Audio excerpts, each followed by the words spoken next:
All right. We are back. By the way, bringing us back from that commercial was the vocal stylings of Dallas Coffey, multi-talented bass player. Band's great.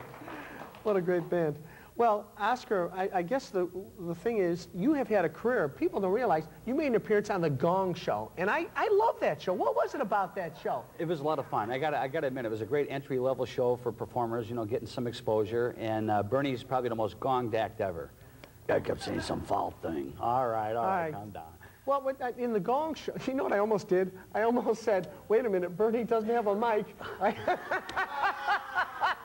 Probably better that he Do you believe I almost said that? Oh, man. And anyways, so, but did you have to just sort of say, okay, I'm expecting the humiliation part of The Gong Show? Well, when I went down there, they asked me what I wanted to do, and I said I wanted to get gonged. And they go, what are you, nuts? Everybody comes down here, they want to be famous. I said, gong me 10 times, I will be famous. Right, so you had the right attitude. Right, that's what I You know what I never understood? J.P. Morgan was always the panelist. Right. I never really thought she had any talent. Really? I mean, what did she do? She was, I guess, a singer or something? Actually, I got gone by Salt and Pepper and Argus Hamilton and Jay Thomas, because they kept bringing us back. We kept doing more shows. Oh, so it was a lot of fun. How many gong shows did you end up doing? I ended up doing 3 of them. 3 of them? And then it got gonged itself, and Arsenio Hall came on. Yeah, I was doing them in '89 and '90. Okay, whatever happened to Chuck Barris? Is he's just? I don't know. He's probably retired on some golf course somewhere. Okay, all right.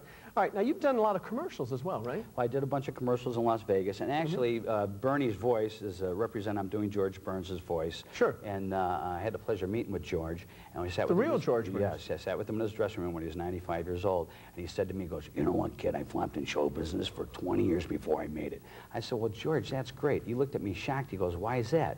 I said, I flopped for 10. I'm halfway there.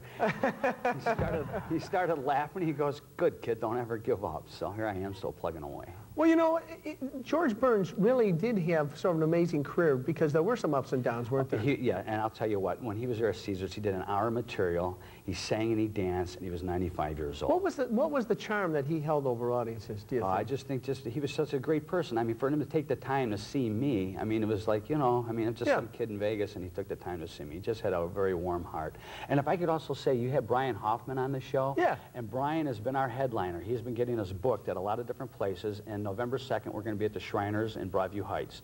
Oh, so terrific. if people would like to see that show, they can give me a call or call the Shriners. Sure, what is that number? Do you happen to know off the top of it? 440-979-5841. 979-5841. So they can find about your gig at the Shriners. Right, that's my voicemail page, and I'll get back to the people right away. And when is that gig, by the way? November 2nd, and we're going to be over there. And Brian gets us all over the place. Elks, American Legion. It's fantastic, the different shows he's been putting on around town. Yeah, he's terrific. Yeah, he really is.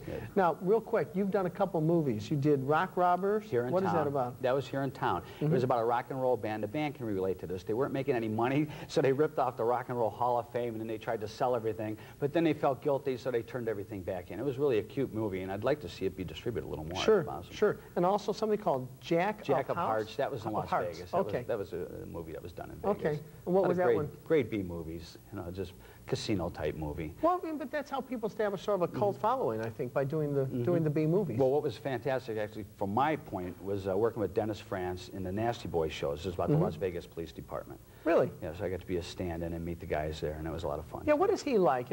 There's a lot of mystery surrounding him. I'll tell you, he seemed very, very dedicated. I mean, when we were on scene, he was over there reading his lines, practicing, and I would do all the stand-in stuff, and they'd pull me out, and he'd come in and he'd do his lines. And one time, they said, walk up to this table full of guns and say something. So I walked up, I pointed at the guns, I said, wall, pick up a gun and shoot someone.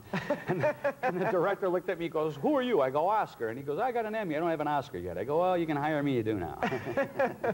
That's funny. Ventriloquism.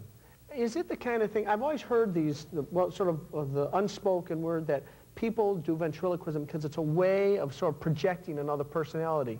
Well, it's almost like shows you have a psychosis. Well, yes, they say 5 out of 4 people are schizophrenic, and I'm probably one of the 4 anyways. Yeah.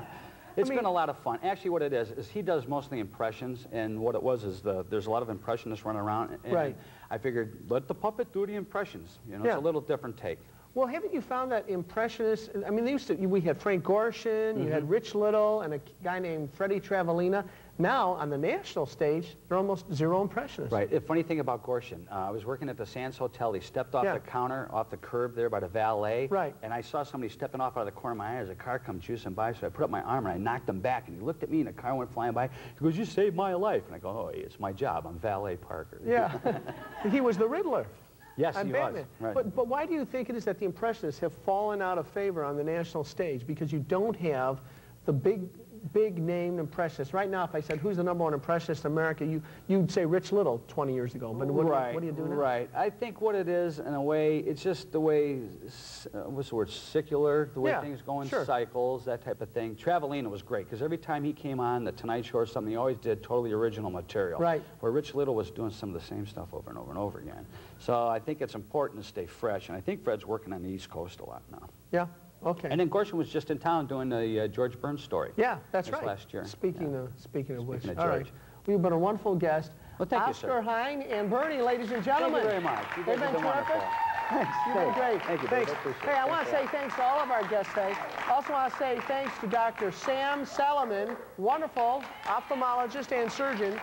Did a terrific job. And I want to say thank you to the whole crew, Jim Gates, Barry Riley, and of course Jerry Bruno for the work they did on the Cool Dave segment over at the karaoke bar. That was terrific. Don't forget, tomorrow we're going to have the Queen of the Soaps and the Hollywood stars, Linda Hirsch, and later on this week, also I'll make sure that we mention Patrice Catana is going to be on, and next week she'll be doing also some floral designing, original floral designing. Thanks a lot, everybody. We'll see you tomorrow with another edition of Live.